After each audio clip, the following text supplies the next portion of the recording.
Mes chers frères et sœurs, mes salutations patriotiques et fraternelles. Je vous salue en ce moment, je pense que vous êtes dans vos familles, avec vos familles, dans vos maisons. Et comme moi, il y a ces révoltes qui se passent en vous. En ce moment où je parle, je voudrais vous poser une seule question, et c'est la question qui mérite d'être posée par tout un chacun d'entre nous. Que veut le gouvernement français? Que veut réellement le gouvernement français?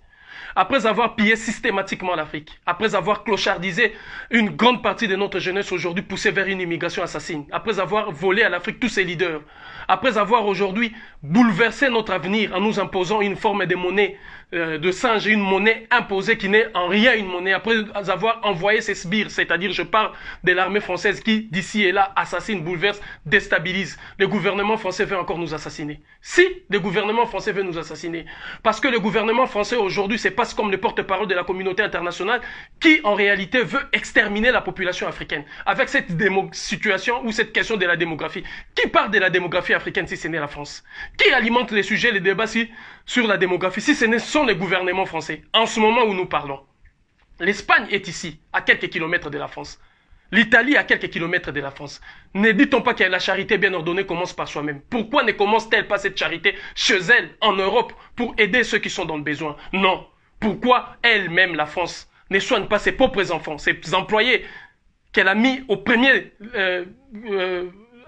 ligne? Pourquoi ne la soigne-t-elle pas? En ce moment où je vous parle, 2 infirmières d'origine africaine ont perdu la vie en laissant 4 de leurs enfants pour chacune d'entre elles.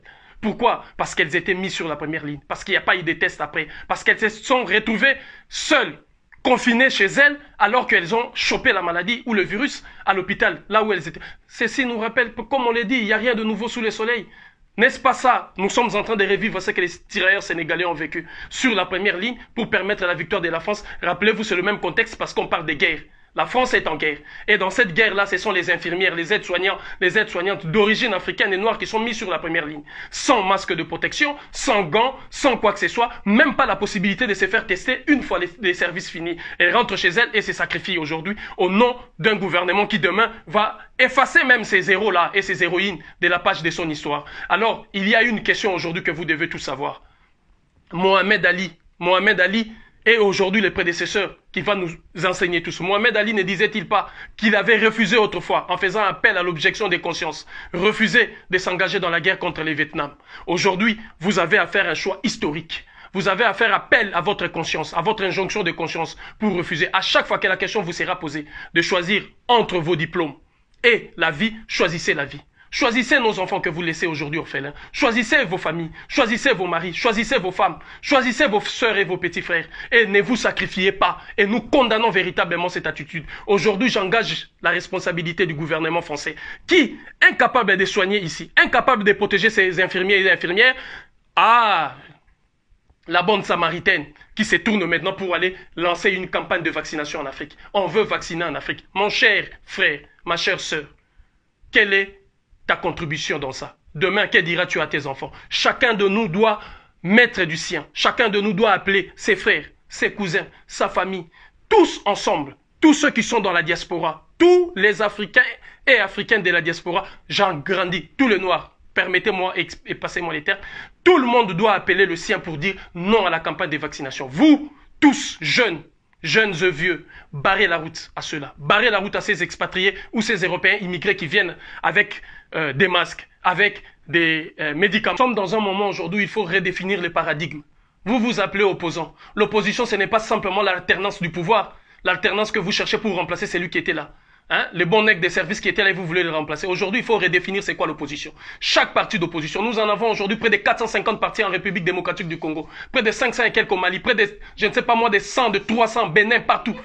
Tous les partis d'opposition, mobilisez-vous pour prendre position sur cette question de vaccin. Parce que c'est ça, l'opposition doit être une opposition d'alternative. Et l'alternative, ce sont tous ces médecins africains aujourd'hui qui, comme ces Béninois qui a donné la pivirine, qui, comme tous ces Africains qui ont donné d'autres façons de se soigner. Et je lance encore un appel, et je renouvelle mon appel pour aller vers les traitements tels que nous ont appris ceux qui nous ont précédés. Le Congo Bololo, le feuille de Nîmes, le feuille de Grawa, tous ces feuilles que nous avions cités sont des antipaludiques capables aujourd'hui d'empêcher l'expansion exponentielle ou si vous voulez la contamination exponentielle. Que diras-tu à tes enfants? Que diras-tu à tes petits-enfants? Que leur diras-tu? Aujourd'hui, j'engage la responsabilité historique de tout un chacun et de chacune d'entre nous. Chacun de nous doit faire ses travaux. Mobilisation collective, non au vaccin en Afrique. J'engage aujourd'hui, sur le plan historique, vous toutes et vous tous, aujourd'hui en Afrique aussi, soyez vigilants, car il n'y a aujourd'hui, en ce jour où je suis en train de parler, en ce jour, il n'y a aucun gouvernement en Afrique susceptible et capable de prendre en charge votre sécurité sanitaire, capable de vous protéger, parce qu'ils ont tous été déjà subordonnés par des décisions qui ont été décidées d'outre-cieux. Alors je vous demande à toutes et à tous, unissons-nous et disons non, faisons barrière d'une forme, je dirais, avec toute la détermination qu'il faut. Ils ont voulu la guerre, ils ont déclenché la guerre et on va assumer. N'ayez pas peur, ne craignez rien, mais agissons. Parce que quand nous n'agissons pas, ils continuent. Que le gouvernement français prenne tous ces budgets-là qu'il prépare pour donner en Afrique, qu'il prenne tous ces budgets-là qu'il a mis derrière son armée pour aller massacrer et piller, qu'il prenne ces budgets et mettre derrière les personnels soignants, qu'il mette derrière les infirmiers, qu'il mette derrière les médecins pour sauver son pays qui est aujourd'hui dans l'hécatombe, qui est en train de sombrer et qui, sûrement, aura des conséquences véritables et l'Afrique ne va pas essuyer ses larmes. L'Afrique ne paiera pas le prix cette fois-ci de ces malheurs et de ceux qu'ils ont engagés même par leur irresponsabilité et leur méchanceté vis-à-vis de notre peuple. Parce que je ne vois pas en quoi la démographie africaine peut-elle déranger, aussi déranger les dirigeants de la France, les penseurs de la France et tous ceux qui veulent aujourd'hui sombrer l'Afrique, permettre à l'Afrique de sombrer dans un chaos indescriptible. Alors, mes chers compatriotes, pas de test de vaccin en Afrique, pas de test de vaccin en Afrique et partout une mobilisation générale. Quant à vous, mes chers frères et sœurs, infirmières et infirmiers, je vous ai dit, faites le choix entre votre vie et vos diplômes. S'il faut abandonner vos diplômes, abandonnez-leur. Restez chez vous.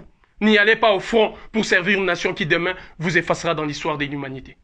Je vous remercie. Unité, dignité, courage.